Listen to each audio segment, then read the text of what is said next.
Hi, I'm Josh Isaacson. I'm Justin Obenchain. And we're Team PCs. We're doing a discussion today on Chapter 3 of Hold Paramount. So in Chapter 3 we pick up with Chris, and he's just been given the task of doing a structural assessment of a steel fabrication plant in Mifflinburg, Pennsylvania. His boss, Joe, requests this on behalf of a friend of Cardinal Industries, who is the client they're working with. Cardinal Industries just bought out Youngstown Metal and wants to close down the factory in Mifflinburg, Pennsylvania. But in order to do this, they have to overcome a contract that Youngstown had with a union there that said if the factory is safe, they cannot close it down.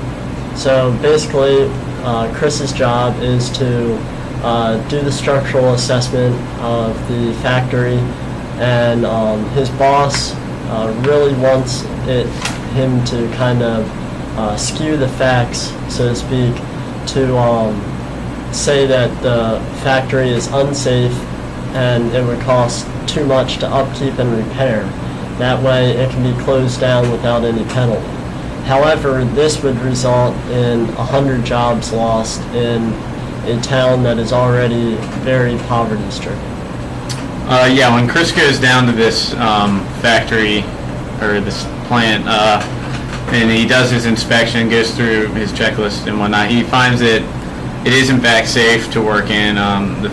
It's structurally sound and everything he was supposed to check out. There are only a few minor issues because the building had just passed the OSHA check, which is, let me find it here, the Occupational Safety and Health Administration.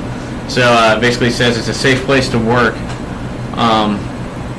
which was just done a few months before that, so there was no real reason to fail it, so he didn't. And Patrick, who went with him, he also wrote a report about it and submitted it to Chris to edit, and they both ended up getting called into Joe's office because he knew that Cardinal wanted the report to say that it was unfit to work in, and it's one of his good friends, so he was afraid that their partners over at Cardinal were going to be angry about that. So the chapter goes into talking about moral responsibilities of engineers.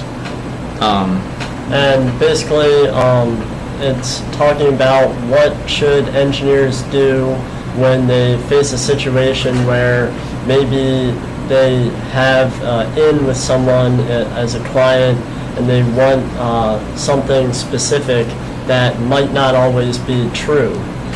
So basically the book talks about how engineers shall hold paramount the health, safety, and welfare of the public.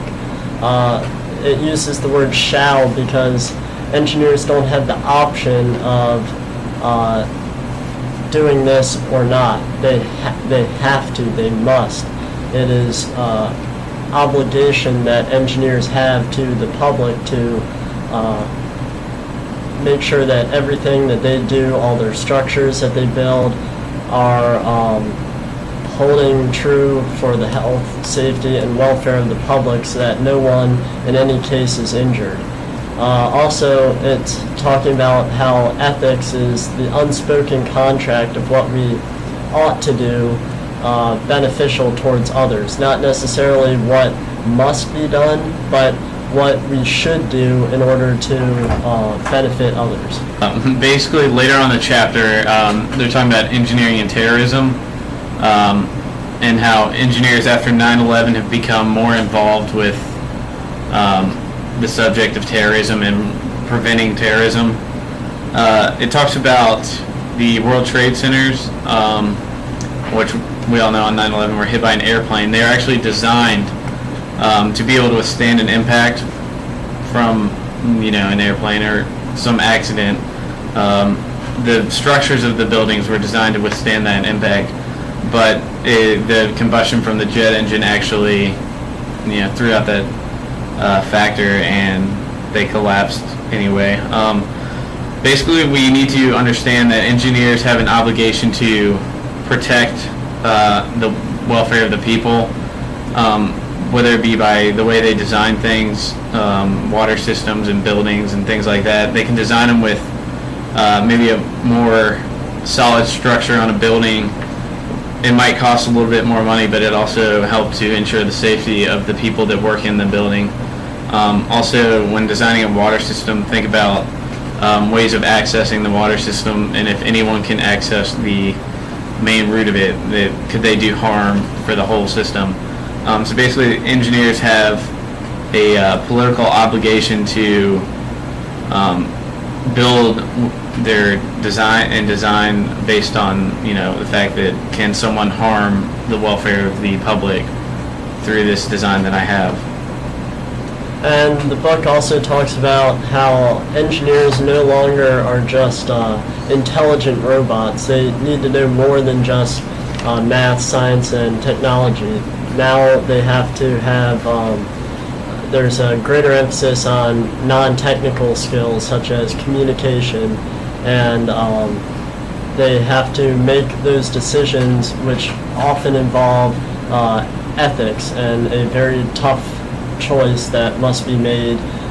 Do you go with what everyone else is doing, or do you go with what you know is right?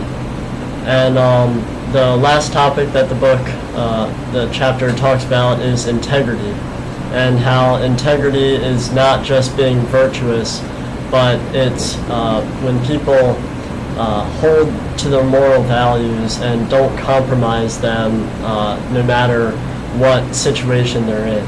And there's a really good quote at the end of the chapter that says, integrity is important because it makes the difference between merely having a theoretical commitment to virtues and following them in practice. So basically this is saying integrity, you can't just talk the talk, you have to walk the walk.